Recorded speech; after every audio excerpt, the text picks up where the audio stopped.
to have you join. I think most people just listen to replays, but it is fun to have people on the call, even though I always enjoy talking to Dietrich and to David, as we lovingly call him sometimes. All right, so it is February the 1st, first day of Year of the Tiger and Chinese New Year's, and the markets are really fun today, as per usual. It's just I'm just always amazed by how much the volatility is just taking off, and I know I'll do some tutorial about it a little bit later at some point, but getting into today, just as a quick overview, it's a very mixed day in the markets right now. And you've got some really intriguing dynamics that I want to talk about throughout today in a number of industries. The market is currently trading up and oil is down, but that could reverse very, very quickly. Oil trading down right now, I think it's really not down so much as it's flat. And that really has to do with OPEC, which we'll get into in a little bit. In general, I say it's a slow economic data week, but David politely and gently, and I do think that there's absolute validity to this, that at the end of the week, we do have the non-farm payrolls and the unemployment numbers. Because people are watching that so aggressively for any kind of Fed thought process, I get it.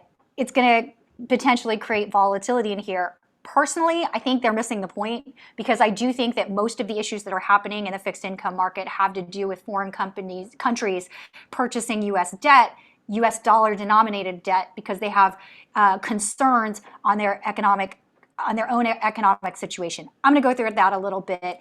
Additionally, I would say that any kind of weird volatility that we've got in single names is coming from a very strong slot of earnings that we have that really start this evening. So Google, PayPal, Starbucks, all this evening. ExxonMobil reported this morning, and I have some thoughts there I want to share with you.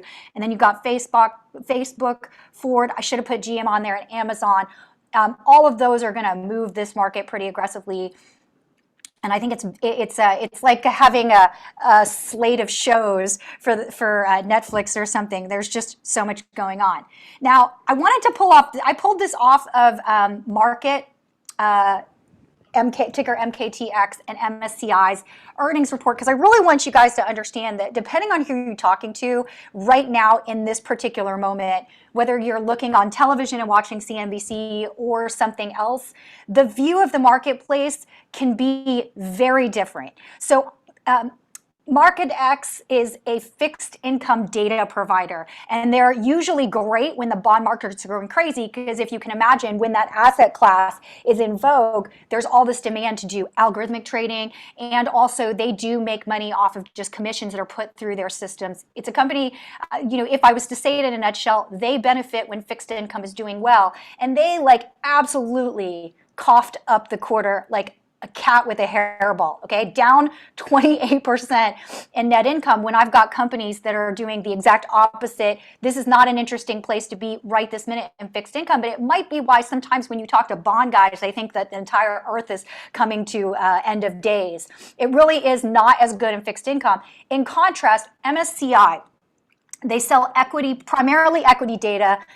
This is a company that I swear I know cold, but they, it used to be owned by Morgan Stanley.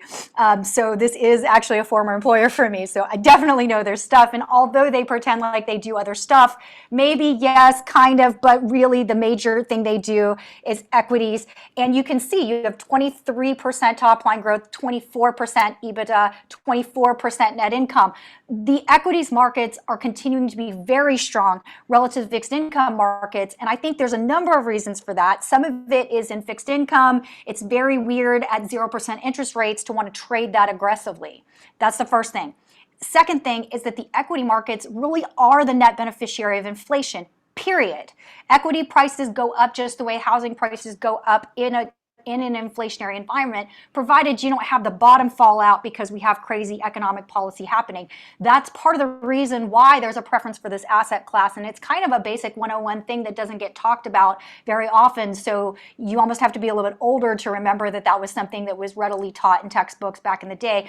And quite frankly, although certain things have caveats and changes, this one doesn't, okay? This is kind of just like it is what it is, because it essentially implies that companies get to raise their price And to the extent that they're able to get the costs, to the extent that they can get costs in faster than pricing goes up, then you should have the margin stay approximately the same, but just have a better return on investment. Just it looks cosmetically a certain way. Won't go into it in crazy detail. After earnings season, I'll try to do a tutorial on it. I also wanted to mention as well, we've been talking about the fact that the US is doing markedly better than international. And I had showed last week a lot of the different slides that were coming out of different companies. Namely, we were seeing it in the credit card companies. Quite a few of them were showing that business growth overseas still isn't there. That said, you were still seeing strong consumer happening. Visa, MasterCard both showed very good consumer numbers. They don't break out business overseas, but American Express does break out business overseas. Here, UPS had an amazing earnings report. It was actually led on pricing even more than it was, I would say, to a lesser extent, volume. But you can see here very clearly, here's what they published for US domestic volume growth, and here's what they published for international. And they do it by country, but you can see this little blue line's going down and not really picking up. And you can see down 4.8% on volume.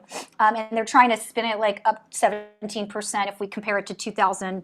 Good try. I'm just saying it is what it is. Whereas with the US, even though it's a funky, there's some recovery and it's not perfect, business to consumer was down a bit in the fourth quarter, but business to business grew and compensated for that, such that you have about a 2 basis point improvement over last year. Add to that the fact that UPS is doing a bunch of cost savings, and that's why UPS really does deserve to rally aggressively today. The new CEO that took over during the pandemic, love her for a while. She's getting brutalized by the street, so I'm glad to see her finally getting vindicated. Side note on that. I do want to also mention, okay, oil, you guys know that I've been hella bullish, XLE and EOG.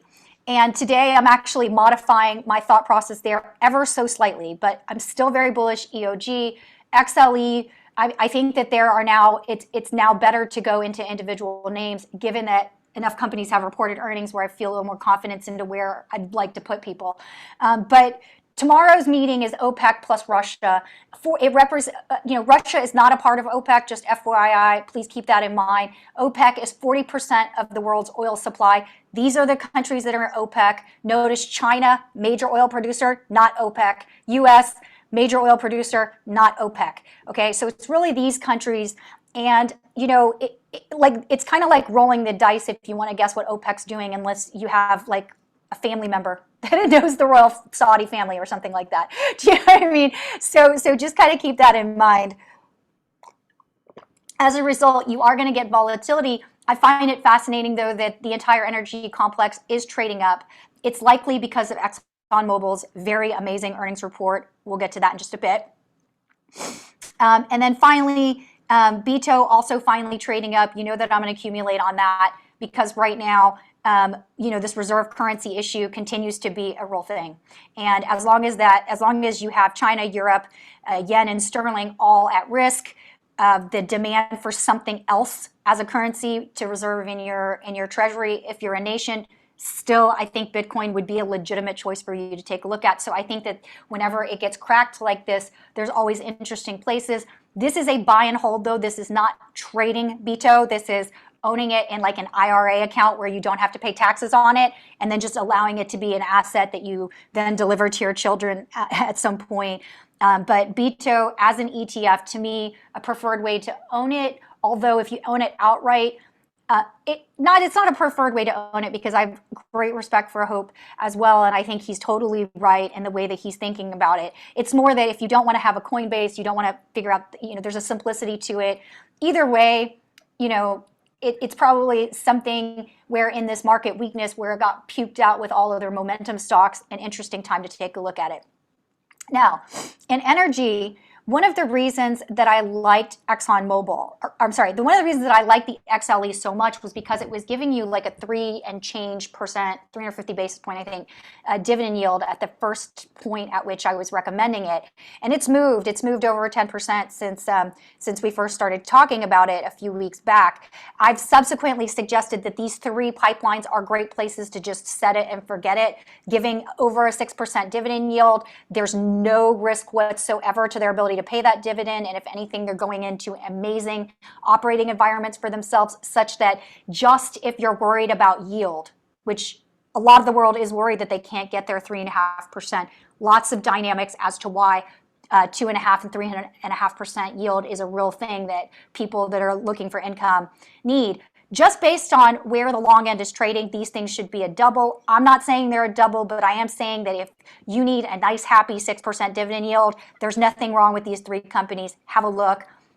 Because of valuation, I slightly prefer Kinder Morgan and One Oak to Williams. The fact is there's a reason why Williams trades at a bit of a premium, just has to do with where their pipeline assets are. So these 3 I like, but whereas I had originally really liked XLE, it is the energy ETF. What I like about potentially going ahead and taking profits on that and finding places in ExxonMobil is because ExxonMobil has a higher dividend yield than the XLE. Additionally, I saw within some of the large caps, without going into gross detail on this call, I saw some differentiation between the performance of various companies. In some cases, there was a little more capex that had to be done. In other cases, different things were going on. But, if you'll note, ExxonMobil didn't have that extra craziness going on, or the something extra.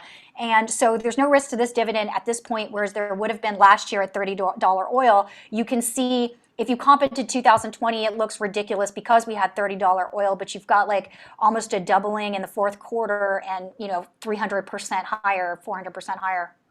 Why is my math bad? 600% higher, sorry, year over year. And you've got a double on the top line as well. And I would mention that, again, yet another way to look at how the U.S. is doing versus other countries.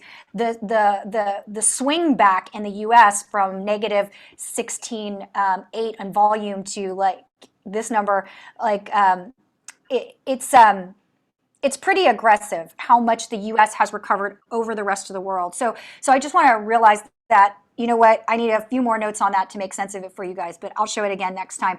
The point is that even with the oil companies, you do see a difference between what's going on overseas versus what's going on domestically. To me, that means that we are going to go into a strong dollar environment, since oil is actually denominated in dollars, and also because of the nature of this dynamic here on who gets to produce what and in what volume and at what cost. I'm still very bullish oil. I'm very bullish the US dollar, and I'm much more bullish the US economy than maybe other people are. Okay, so that's my macro portion. Going into single name, I still like Pfizer here at these levels. It is cheap. Continue to go with that and accumulate slowly, because I do think you do still have like a frenetic market. But at $52, this thing reports February 8th. You can still have a look and see if that's something that makes sense for your portfolio. I really prefer the leaps, even though if you're ballsy, you can go a little bit closer in and just try to take that return on invested capital much faster. If you're less ballsy like I am, this still gives you a 200% return on invested capital, because you'll be outlaying about $3 to $3.25. Maybe less now, because I think I did this when it was $54 and now it's $52. So you'll be outlaying less than $3, and your upside is potentially $7-ish, let's call it. So it's a huge return on invested capital if Pfizer goes over $57. And just remember that this is Pfizer's quick and dirty financial statements, and I've confirmed most of these numbers, so sometimes Yahoo does produce the wrong number, but we're trading at 9 times earnings, which means this is not a company, this is a company that's growing revenue at 134%. If you take out the COVID piece, you're probably still getting high single digits revenue growth. Because COVID's in there, the EPS growth is insane. Because COVID is basically taking the COVID portion and the benefit that they get from the profitability there pays and gives you that economy of scale on the overall business. Hence, the profitability is crazy. And then again, this company was showing about $30 billion of cash money. Cash money. Do you know what I'm saying? That's like 10% of its market cap in cash money. Or alternatively, you could consider it as having almost no debt. And this money is typically used to fuel R&D for future growth. So Pfizer right here, 9 times earnings. Go ahead and get the leaps, and then just absorb the volatility. That's one that I feel comfortable with. Moderna rallying already, has a very similar dynamic. I'm not going to go through it in gross detail because in fairness, Moderna trades like a child, like a very hyper child. So it scares me a little bit more, but in fairness, Moderna is also dirt cheap at 5 times forward earnings when it was 166, so maybe it's closer to 6 times now. You could do that as well. They don't have February contracts, so it wouldn't be long-term capital gains. That's part of the reason why I slightly like Pfizer more than Moderna, but really slightly. These companies are massively undervalued relative to what they're going to do in the way of earnings and then future growth in years out. Now, I recognize that there's people that are saying the exact opposite of what I'm saying on both these stocks. They're saying stuff like, hey, COVID's going to be done, and so can they keep up this growth, da-da-da-da-da. And I'm always like, do you understand how cheap they're trading? How does that argument even make sense? So just realize that that is out there, and I always encourage people to go do their own research and look at it and decide who's right and who's wrong for themselves. Robert Half traded up, then traded down today. I'm still bullish. I don't know that options is the right way to do this one. This one I would set and forget. And the reason is because the PE at these levels is about 20 times. I think with the new earnings number, it might be slightly lower than that. They are not growing at 20 times. They are the net beneficiary of companies doing 2 things, which is not necessarily working in an office, but hiring people that are remote, and also companies, because labor costs have gone up so much, attempting to find labor in places that are not in their domestic area. So Seattle companies trying to look for people in the Midwest so they can actually save something on labor costs for once. Robert Half, 100% the net beneficiary of that, and also they have built out reasonable technology to continue to lower the cost of that headhunt. So something to take a note of. Additionally, Freeport-McMoRan, I am very bullish this stock. It did trade down on earnings. It makes me so upset in some ways, but I would absolutely buy it. I'm not going to actually state how to buy it because the thing is rallying aggressively today back to the $38 level. If you get some market weakness tomorrow because of OPEC, I would just look for places to acquire the stock, or alternatively, you can look at longer dated options on this. And the reason that Freeport-McMoRan drives me absolutely crazy is that their earnings call sounds like an internal industry call, which is not helpful to investors. And the reason it's not helpful is because they talk about things like rising costs, et cetera, but then they forget to show their actual numbers and talk about what's actually going on. What's actually going on is 50% top line revenue growth and 100% net income growth. Okay, that's what's actually going on. So these marginal things that they're talking about costs is immaterial relative to what's actually happening in copper, gold, and molybdenum.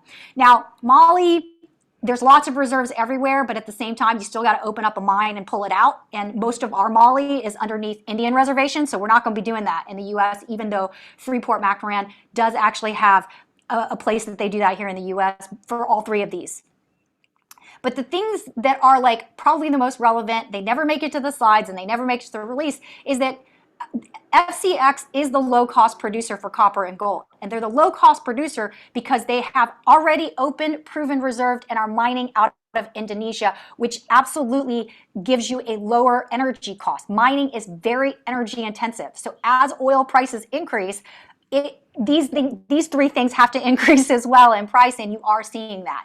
Add to that the fact that you don't have a lot of extra copper scrap, and that this thing is trading like at some single digits multiples, but growing at like I said, 50% top line, 100% bottom line. Freeport-McMoRan for longer dated options is exciting. Definitely have a look and see how you'd like to structure it. But I'll try. But given today, you've got OPEC coming up, which essentially can either help or hurt all commodities companies, all materials companies. I would be more excited on the equity today than I would on options, so I won't go there. Now, one of the ones that we've been very bullish, and you guys saw that I put this on my Christmas list, so I wanted to follow up, is Mosaic. Mosaic trading up 7% today. To me, it was on my Christmas list because I felt it would be a double within 2 to 3 year time. And you can do this via the options. Again, though, when things rally this aggressively, sometimes it's good to just take a half a beat before piling in. Mosaic is the largest potassium producer in the world, okay? Potash, which is also something that you use that you make out of potassium, it is also a supplier of potash, one of the bigger ones, but in fact, there's other countries that do more with potash than Mosaic does. Belarus came out today and said that so Mosaic got upgraded by BMO Capital, and the reason, with a $50 price target, as I've written here, and it has to do with Belarus. And Belarus is one of the biggest, as you can see, exporters of potash in the world. Now, Belarus and Latvia are having a little problemo disagreement about whether or not Belarus is allowed to use those ports at a given price. And so Belarus is now redirecting their potash towards Russia, which means they're basically going to try to supply it to China. That's a problem for farmers, for the fertilizer complex, for everything, in the sense of supply constraints, because we were already constrained because the other big fertilizer component, phosphate, China's not exporting it this year, and they're one of the biggest producers. So in general, Mosaic is going to get its pricing. It's a 40% grower with a multiple that is very low relative to that. This one I still feel is a double. That's the update on Mosaic. Was there a question? You guys can hit chat if you want me to pause for a second on questions. I apologize. Sometimes this is very long. The last thing I was just going to do was take a little bit of a, last week we had talked about in the market weakness, going ahead and trying to, in front of Facebook's earnings, because Facebook's valuation is actually fairly low for who it is and what it is and where it sits within just the investment spectrum. We had suggested just purchasing this put spread, which was buy the 320, sell the 330s, short dated. And as you can see, we recommended it at the $2.50 per contract pair level. It's now trading at 4 and change. Since Facebook is very soon reporting earnings, if you want to go ahead and take profits on this, I would punt it and get it out, even though I think that this actually could be a pretty good earnings report for Facebook, or alternatively, Google reporting tonight might make this one go up. At a minimum, you know, if you had some, probably go ahead and take profits on some percentage of it just out of prudence. And that's all I have prepared for today. Any questions or thoughts or things that I missed that you guys wanted to chat about? So this is Richard. How are you, mate? I have a question. Hey, Richard. Go ahead. Just to get what is your thought on market sentiment? I mean, I tend to lean for whatever reason these days, more bearish. I understand that, you know, the indexes are heavily weighted with a bunch of stuff that people are sort of manipulating by trading the SPY. I understand that. But the breadth of the market, I mean, look at the Russell 2000, although it looks relatively inexpensive on the yearly basis, if you look at a 5-year chart, it too is really up there. So I know there's some really good companies, like some of the ones you've mentioned, but there are a lot of companies that aren't making any money at all. I mean, and they're being traded like they're valuable companies, you know, and even their PEG, the PEG may cost them $10 to acquire every customer for every dollar they make, and they're still like going up. I mean, what are your thoughts about that? Okay, so it's very interesting. So the Russell is primarily going to be small cap in nature, and that's where you're probably finding a lot of exactly what you're saying. So I don't necessarily cover the names in the Russell. In the S&P, all of those companies make money except for the airlines right now.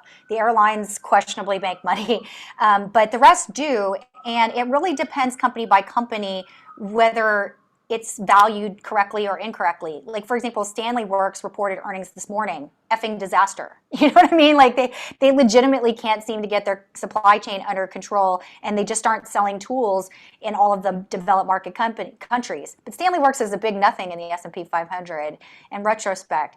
Sentiment, I agree with you. I think that the sentiment is actually quite bearish, and I think it's you know, there is also some how do I want to play this full year versus how do I want to play versus how I've played it in the past. So in general, I think that value investors might have their day in the sun this year. I would say that the one caveat to that is that I feel that way for the first quarter. I don't know if I feel that way for the full year. And the reason is because, in a lot of very specific cases, no, let me say it a little different. In a lot of cases, so I've gone through by the end of today, I will have gone through 150 companies out of the S&P 500, reading the documentation that they've put out as well as listening to the call. Okay, by and large, and I'll show it tomorrow so you can see the 150 and where they lay out. By and large, most companies are still reporting pretty well. And the one area that I'm now very much so microscopically looking at is how much cash do they have, right? Because as I know because this is you have like a little bit of different experience. If the market's going to puke out a bunch of companies and the issue with the company isn't lack of demand, but the fact that it's maybe not operated wonderfully, or it's potentially they've been doing something to redirect costs to fuel revenue growth at the expense of not necessarily operating efficiently, that sort of thing. A lot of small cap actually looks like that and is potentially up for acquisition. And one of the things that drove me insane about how Morgan Stanley, Goldman Sachs, which I am bullish on, but I'm trying to figure out the best way to suggest someone invest in it. But the one thing that they mentioned is how strong the investment banking business is. Like the investment banking business last year for Goldman Sachs was up 80%. It's not kind of a small deal calendar. And then you've got middle market businesses, for example, Silicon Valley Bank, which is almost all middle market, which means small companies that are going through their rounds of financing but are not yet public. Alternatively, it's the middle market companies that have already done that and need to come public or be acquired or. Those companies that do that for a living are all expecting a crazy good year in 2022. So there's this real disconnect. And then you add to that Blackstone, which I don't even cover, but I kind of watch on the periphery. They're crushing it, which means the only ways the private equity guys are making their money is by either spinning the company up to another company that can do something with it, or alternatively, the private equity market is just going gangbusters. And the latter statement is 100% true, because as much as everyone loves Wells Fargo, they made their numbers on the private equity book. They didn't make it on everything else. I'm just going to say it like it is. But, so in my estimation, that's why you are 100% right in saying that there's a little bit of this awkwardness going on right now in the marketplace, given uncertainties, Ukraine, et cetera, et cetera. So the market may trade sideways, but the components of the indices, it really, I think for the next quarter is going to be a stock pickers portion. We're going to go through a stock pickers period, and then we'll have to kind of see how various things resolve in the marketplace before we then figure out what the thematic of the rest of the year might be. Okay, perfect. So that's a great long answer to a short question. Sorry. No. That's a great answer, because it really gives me a segue to my next question. So one of the things I noticed last week was that the implied volatility for many of the stocks, I mean, Apple and a host of others, is hovering. The IV percentile is around 95%. That's crazy. I looked at the premiums for Apple options, and I was shocked. I mean, I couldn't believe what the costs were. So this obviously is a market where you want to be a writer or a seller of options versus buyer. But my question goes to the volatility. Is it the result primarily of this rebalancing? All of the institutions are trying to decide, okay, where we're going to put our money, and the retail traders sort of trying to figure out what they're going to do, and then you got the options buying and the SPY and the Qs and the VIX. I mean, when does that sort of come to an end? Is it at the end of the quarter, you think? I think it's the first quarter? Okay, so I may have a little bit of a different way that I would package what happened last week. I think that you did have people repositioning, as you mentioned, but there is legitimately a lot of uncertainty in this marketplace. Like the Ukraine is a much bigger deal, and I've been saying that at the beginning of January, I wish I'd taken an even more aggressive short position. But this Ukraine thing is a real big problem. And until that is resolved such that you could have some sense for not just the price, but the velocity of the change in the oil price, it's quite significant. Let me say it that way. Add to that, Baba hasn't reported earnings yet, and we've got 2 weeks of Chinese New Year's in February. Right now, for whatever reason, we're having like a Chinese New Year market rally in Chinese stocks. Here's the thing, and I get it because like I don't think Baba doesn't really give you a date for when they announce earnings. I think they give it to you like a day before, 2 days before, and I can't see them announcing earnings during Chinese New Year's, which is the next 14 days. I'm not convinced that China's doing well economically, and that's why I've been harping on this for so long. Because China was slated to be the newest and most exciting reserve currency because so many countries do actually have a natural demand for renminbi, for Chinese yuan in their economy, period, since China does do a lot of business internationally. But if China slows down a little bit more than what was anticipated, and every economist has a different anticipation, then you do have a little bit of that risk. Now, China produces a set of economic numbers. Okay, true. But really, Baba is almost like a bellwether for what happened in China for the quarter. Because, like, if you'll recall, in the December quarter or in the fourth quarter, the Chinese government came out like everything was great, and Baba had to cut their numbers in half. So it was like an issue. So I think that, so like you got to be really careful with China right now, and because so much of the world really I'm watching this like a hawk because I think sometimes the economists get overzealous with numbers reporting and they're almost too mechanical and thinking about what they're seeing. So my style is to look at what the companies are saying they're able to do in those countries and what their concerns are. And it really is the case that the U.S. is looking good and the rest of the world is very mixed depending on where you are. That uncertainty, and now, for the U.S. economy, that's awesome because it means that we'll have a strong dollar and we'll probably be able to resolve, if we can just get the logistics down finally, we might be able to resolve that by importing goods from overseas that are cheaper in price. Like that's what has happened. If we're really to talk economists and the economists could get off of some of their high horses, that's actually what happens, right? With a reserve currency. So it actually bodes quite well for the U.S. economy. And then the rest of the world tends to benefit from the fact that like the U.S. is willing to pay X because their dollar is so strong globally. But none of that can play out until we get some truth serum from a few different places, namely oil, China. We need someone to come clean on what's actually going on. And then we need everybody to kind of kumbaya a little bit here. So to me, whereas 16 had been the number for vol, I would be a buyer of vol if it goes to 18 at this point through Chinese New Year's, if that makes sense. Right. Yeah. So it also makes sense that everything's trading sideways. I've noticed that as well. And again, I'm sure that's because of volatility. So the Fed is sort of, I don't know, you have different opinions, right? People think that the Fed's behind the curve. Some people think they're making the right decision. Others says, they're crazy. But it sounds like what you're saying is they're less of a factor at the moment because they really don't know what they're going to do until all of these things sort of play out. So it also sounds like we're in this consolidation period where the market really could do one of two things. It could have a parabolic move to the upside, or it can have a parabolic move to the downside. And we just don't know until it happens. Is that? You won't know.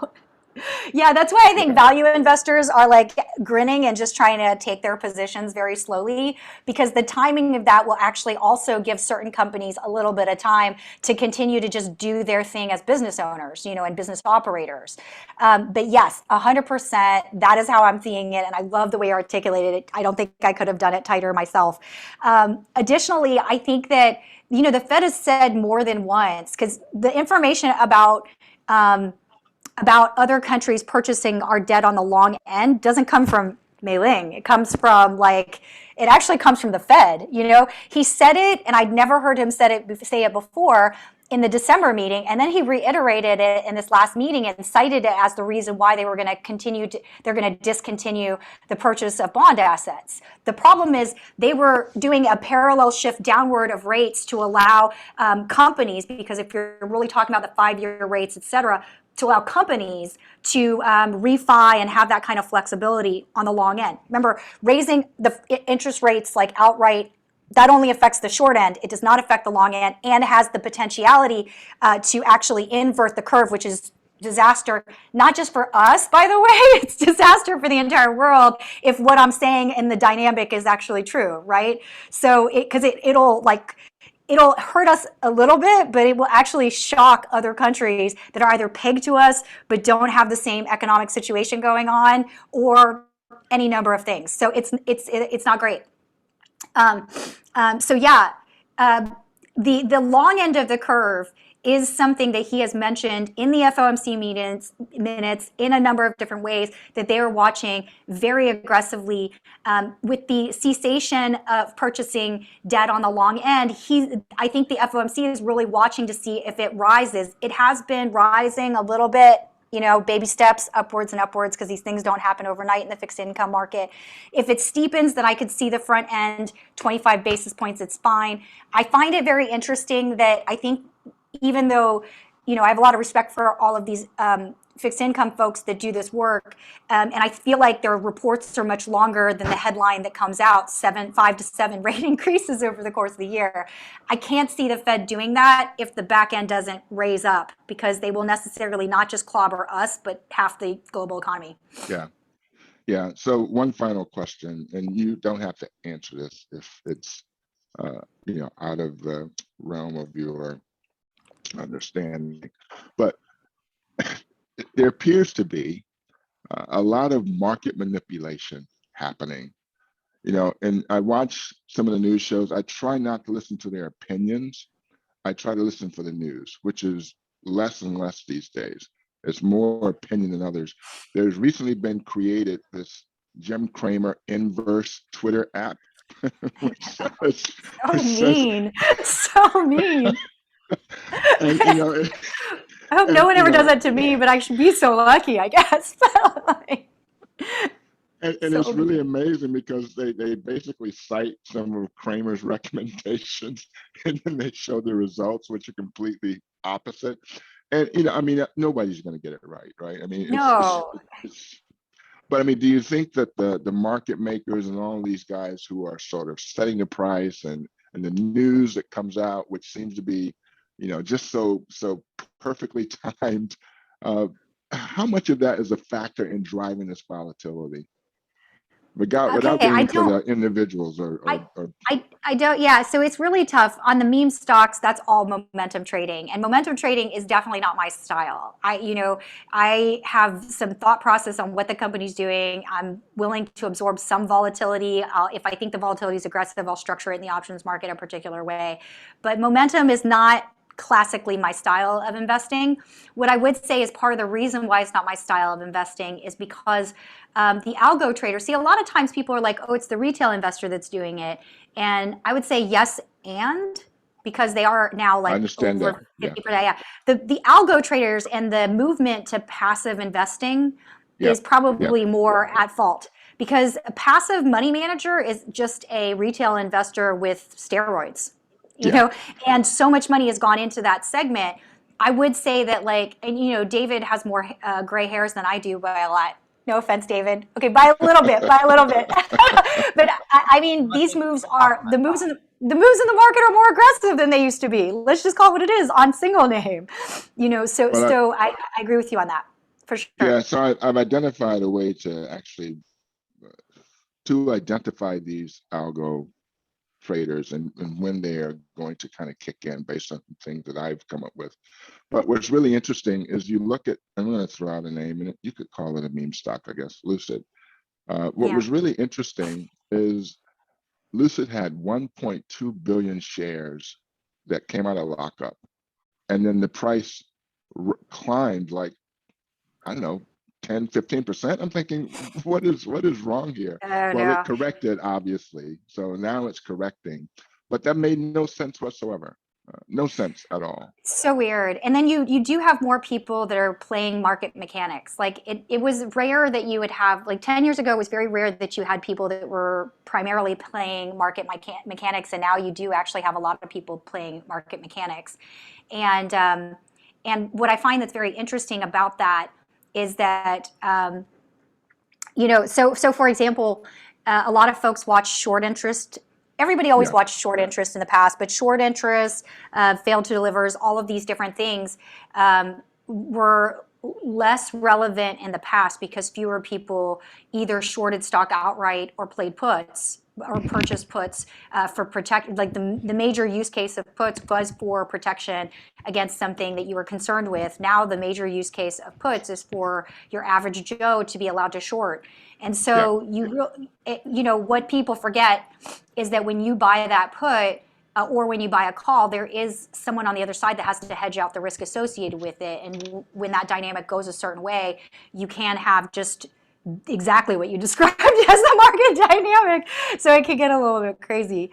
As a result, I think that those that used to have a certain thought process on market dynamics might want to just revisit the new market dynamics that are coming out, which is exactly, I think, what happened with Lucid there. all right, thank you so much, man. Okay, any other questions? All right, with that, I will stop screen sharing. And I will go ahead and stop the recording. Bye, guys. See you tomorrow.